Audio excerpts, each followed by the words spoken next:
Bem, no vídeo de hoje nós vamos tratar de um assunto um tanto quanto delicado e vamos linkar aí tanto com a Lei Maria da Penha, vamos trazer aí o direito penal e fazer com que ele converse com a psicanálise, com a psicoterapia, né, com os problemas psicológicos gerados pelos abusos de uma relação. E é comum a gente ouvir das pessoas: ela apanhou, mas ainda defende ele. Isso é bem comum a gente ouvir na sociedade e, por vezes, tristemente, isso é uma verdade que não pode ser aceita e a pessoa que passa por isso, ela precisa entender que ela está diante de uma situação que traz inúmeros prejuízos para a sua vida e que ela precisa se libertar dessa situação, seja através da lei e, muito importante, através dos gatilhos que aprendem nessa relação abusiva. Essa é uma realidade muito mais comum do que se imagina, porque uma vítima de violência doméstica, ela ainda pode proteger o seu agressor? Sim, e isso acontece com frequência. A vítima de violência doméstica, ela protege o seu agressor. Mas por que ela faz isso? Isso está ligado à dependência emocional. Muitas das vezes, dependência emocional. E também a gente não pode esquecer, infelizmente, em alguns casos, a dependência financeira. A pessoa não quer voltar para casa da mãe, para casa dos pais, ou pedir ajuda para um familiar porque se sente inseguro, né? Existem vários sentimentos que vai envolver a situação e que vai prender a pessoa naquilo. Então a resposta está na dependência emocional e também na dependência, em alguns casos, na dependência financeira, que se trata de uma prisão invisível. É uma prisão invisível que a pessoa fica ali sofrendo todo esse tipo de abuso e continua, porque na cabeça dela aquilo um dia vai parar, um dia vai mudar, ou ela até mesmo acha que merece a situação. Então é uma prisão invisível, mas com amarras profundas que só leva a pessoa abismo abaixo. É uma pessoa que precisa de ajuda e muitas vezes, mesmo tendo os mecanismos, os meios, como a Lei Maria da Penha, as delegacias especializadas na violência contra a mulher, por causa dessa dependência emocional que a gente vai ver nesse vídeo, ela acaba mantendo o relacionamento e se automutilando, né? Psicologicamente e às vezes até, infelizmente, fisicamente. Então, os primeiros vínculos afetivos da vida da pessoa, né, estabelecidos ali geralmente na infância, claro, eles vão moldar a maneira como nós relacionamos com a vida adulta. Então, a nossa infância, ela traz para a vida adulta como nós nos relacionaremos com os problemas que virão, que nós vamos enfrentar. Quando esses vínculos são instáveis, abusivos ou negligentes, a pessoa pode internalizar a ideia de que o amor está associado a sofrimento. A gente sabe que isso acontece. Então ela vai internalizar a ideia de que o amor está associado ao sofrimento, criando uma repetição inconsciente desses padrões no futuro. Porque se você é uma pessoa, tanto homem quanto mulher, porque a violência doméstica a gente sabe que ela é muito mais no âmbito homem contra mulher do que mulher contra homem, mas a gente sabe que o contrário também existe. Então, quando esses vínculos são instáveis, os vínculos que relacionam, quais vínculos que relacionam a infância à vida adulta ali, no decorrer da vida da pessoa, quando ela passa por abusos, né, ou é negligenciada, a pessoa acaba internalizando isso. Você cresce achando que isso é normal e você vai refletir isso nos seus relacionamentos com outras pessoas, até mesmo não um relacionamento amoroso, mas até no meio social, né? É uma repetição inconsciente desses padrões que a pessoa repete, acaba repetindo mais para frente. Então o sujeito, né, A pessoa que ela sofre um abandono ou uma violência emocional na infância, muitas vezes ela busca, sem perceber, recriar laços semelhantes na vida adulta para tentar corrigir o trauma original. E é aí que mora o problema, né? Isso aí não sou eu que estou dizendo. Quem disse isso foi Donald Winnicott, que é um psicanalista britânico. Ele disse isso, né? E nesse contexto que surgem as crenças distorcidas. Então a pessoa vai achar, ela está passando por aquele momento e acha o quê? Não, ele vai mudar, ou ela vai mudar. A culpa foi minha, esse é o pior. Quando a pessoa acha que a culpa é dela por estar passando por aquela situação, por achar que merece, né? No fundo, ele ou ela me ama ainda, né? Mas a verdade é que não existe amor nenhum em uma relação como essa. Existe abuso e existe a lei para resolver essa situação e existe a psicoterapia também para ajudar a pessoa a resolver essa situação, porque a culpa não é sua. Ele não te ama, ele e ela não te ama, e ele e ela não vai mudar. Então essa é a verdade. Mas a pessoa que traz esses gatilhos, né, da infância, que a fizeram ser dessa forma, vai pensar que ele vai mudar, ele e ela vai mudar.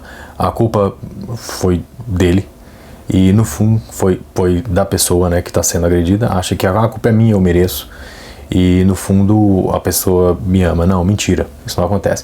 Esses pensamentos são sinônimos da síndrome da mulher agredida, né? Vamos trazer aí para o contexto mais generalizado para saber que, apesar de homens também sofrer violência doméstica, mas é como se fosse 90-1, 90% de mulheres sofrendo isso e 1% de homens sofrendo isso. E esses pensamentos são sinônimos da síndrome da mulher agredida, né? Que nada mais é do que um conceito desenvolvido também por uma psicóloga chamada Leonore E. Walker, né? Segundo ela, a vítima passa por um ciclo de violência que se divide entre tensão, agressão e lua de mel. Tensão, agressão e lua de mel. Tensão é na hora que tá ali a discussão, tá acalorada a situação ali, alguma coisa tá acontecendo. A agressão é quando já chegaram ali já chegou a ter, de fato, a agressão. Então esses momentos são divididos entre tensão, agressão e lua de mel. Tensão é quando as coisas estão tensas, as coisas estão quentes, está para acontecer uma agressão. Então quando acontece a agressão, de fato, quando acontece a violência, quando o homem parte para cima da mulher e a mulher sofre a agressão, depois geralmente é o que a Walker diz, isso é a teoria dela, vai acontecer a lua de mel, que os dois têm ali uma relação sexual e aparentemente as coisas ficam normais. Então o que o Walker vai dizer? Que essa tensão, agressão e lua de mel gera uma confusão e gera medo na mulher e uma falsa esperança que o agressor irá mudar. Então é a confusão, é o medo e a falsa esperança que o agressor irá mudar. Enquanto ela vai minimizar enquanto a pessoa minimiza a agressão, ela fortalece o agressor. Porque o agressor, no silêncio, a pessoa se mantendo em silêncio e não fazendo nada, não denunciando, então ele vai crescendo, ele vai achando, estou no meu terreno, ela, né, por vergonha, por qualquer outra coisa, não vai falar para ninguém, então o silêncio vai minimizar a situação e fortalece o agressor. Então tem que entender o seguinte, o silêncio fortalece o agressor, não é a saída o silêncio. E às vezes, como eu falei, esse silêncio aí vem do quê? A pessoa é uma proteção pela vergonha, né? A pessoa tá ali, o silêncio dela protege ela de uma vergonha, pelo isolamento, né? Ela vai se isolar, né? E esse isolamento da vítima fortalece o agressor e ela se isola porque está com vergonha dos familiares, porque está passando por essa situação, ou também pode ter a ver com a dependência financeira, né? As pessoas, isso acontece bastante e é por isso que é extremamente importante entender e saber os mecanismos da lei de proteção da mulher, que é a Lei Maria da Penha, né? A lei número 11.340 de 2006, né? Saber sobre as delegacias. Óbvio que algumas mulheres, elas têm um receio que esse agressor se torne ainda mais violento quando ela for fazer a denúncia, até porque a gente sabe de casos de mulheres que foram fazer a denúncia, a própria delegada mulher não levou a sério a situação, e depois nós temos aí até um óbito ou uma pessoa sendo brutalmente atacada e ficando com sequelas grandes, né? Mas isso não pode inibir a mulher de procurar meios de sair dessa situação, porque ela tem a psicoterapia, ela tem os meios para se fortalecer, para ela chegar até a denúncia, né?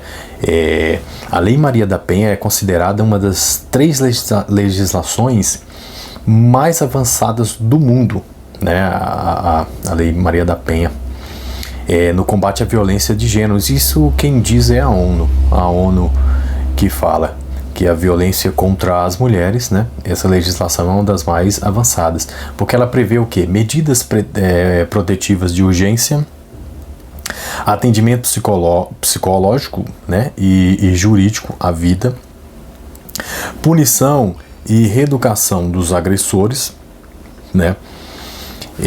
A meu ver, esses agressores deveriam sofrer, óbvio, a punição que merece, e a reeducação, muitas vezes, ela é falha, deveria ser um pouco mais intensa, porque a gente sabe que também o agressor, ele também é vítima de traumas psicológicos que o levam, e também a forma de criação e crenças que o levam a achar que a mulher é submissa ao homem, e o homem pode fazer qualquer coisa porque tem mais força, né?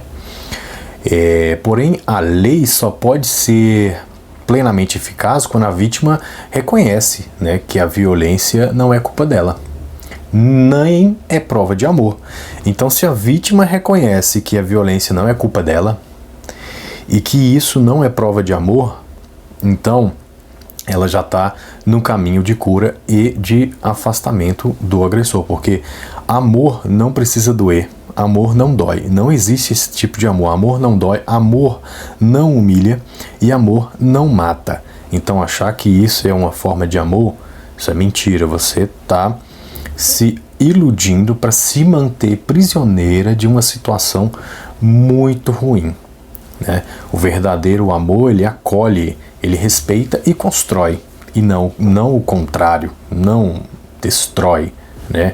Então, a partir do momento que a pessoa vítima dessas agressões entende que o verdadeiro amor acolhe, respeita e constrói, que amar não é sofrer, quando o sofrimento é constante, é porque não se trata de amor. Então, se o sofrimento é constante, não se trata de amor, mas de uma forma de aprisionamento emocional. Então, nós estamos diante de um aprisionamento emocional. A pessoa, quando ela está nesse ciclo de violência e nessa falsa esperança que a pessoa irá mudar, ela está, de fato, num aprisionamento emocional. E isso quem diz é o Bell Hooks, né? Autora de All About Love. Essa não é uma frase minha, né? Amar não é sofrer, quando o sofrimento é constante, porque não se trata de amor, mas de uma forma de aprisionamento emocional. Isso aí você acha no livro de Bell Hooks, Amar, tudo sobre o amor, All About Love. Portanto, é preciso quebrar esse ciclo. Então, se você conhece alguém que está passando por isso, ou você mesmo está passando por isso, você precisa quebrar esse ciclo, porque é daí para pior, porque o silêncio fortalece o agressor. Então, a partir do momento que o agressor ele está se fortalecendo com o seu silêncio, porque ele sabe que ele não vai ser pego, então a violência vai ser cada vez maior, num espaço de tempo menor, e a sua segurança, a sua vida, o seu emocional, tudo está em jogo, porque esse aprisionamento emocional vai te levar Há coisas muito piores e nós não precisamos estar presos a esse tipo de situação, porque nós viemos a esse mundo sozinhos e vamos sair dele sozinhos. Nós não vamos levar nada e nem ninguém com a gente. Então essas pessoas que nos fazem mal, elas não nos merecem e não deveriam estar em nosso convívio. E não há nada de errado em admitir que você está passando por uma situação, está num aprisionamento emocional ou financeiro também, e está passando por uma situação dessa. Eu tenho certeza que os familiares, que todas as pessoas vão apoiar e vão ajudar numa situação como essa, porque, como eu já falei antes, amar não dói, amar não humilha, amar não mata. Então não é amor, não é, no fundo ele me ama, não te ama. Isso é uma mentira, é um ciclo que precisa ser quebrado. Então é isso, o conteúdo desse vídeo de hoje é para tentar ajudar as pessoas que estão nesse aprisionamento emocional, que ela, o que vão dizer, ela apanhou, mas ainda defende ele. E a gente sabe o porquê, porque é uma prisão emocional, né? É uma prisão sem grades, tá? Essa é a pior prisão que existe, é uma prisão sem grades. E a pessoa acredita que a outra vai mudar e fica naquele eterno ciclo da tensão, a agressão e lua de mel, e vai gerando vários outros fatores ali que vai prejudicando ainda mais a situação, e a pessoa vai caindo num ciclo que ela nunca consegue sair, porque ela acredita que a pessoa vai mudar, que a culpa, o pior ainda, que a culpa foi dela, que no fundo ele a ama. Então isso não é amor, e é aí que a pessoa se perde, porque vai ser uma repetição inconsciente de um vínculo doentio, muitas vezes construído, como eu já disse antes, desde a infância. E quando ela protege o agressor, o que acontece? O agressor se fortalece no silêncio da vítima. Então é isso. Se você estiver passando por uma situação como essa, procure ajuda. Se você conhece alguém que está passando por essa situação, mande esse vídeo para ela, que aqui eu vou criar uma série de vídeos linkando a psicoterapia, a psicanálise com a Lei Maria da Penha e o direito penal, e as formas da pessoa sair desse tipo de situação, de tomar coragem, de perder o medo e saber também por onde, né? Eu acredito que muitas mulheres e muitas pessoas que sofrem esse tipo de agressão não sabem por onde começar, como fazer, então o medo toma conta. Então, quebrando esse ciclo de aprisionamento emocional já é um passo para conseguir fazer a denúncia e sair dessa informação. E aí, se esse vídeo ele de fato te ajuda ou vai ajudar alguém, então eu peço que comentem aí, curtam e compartilham, né, essas 3 coisas com C que todo mundo gosta, para que o YouTube possa mostrar esse conteúdo para mais pessoas, porque essa é a intenção do canal, é sempre estar ajudando, trazer conteúdos relacionados a área emocional e linkando com a lei, para você saber onde você tem que procurar.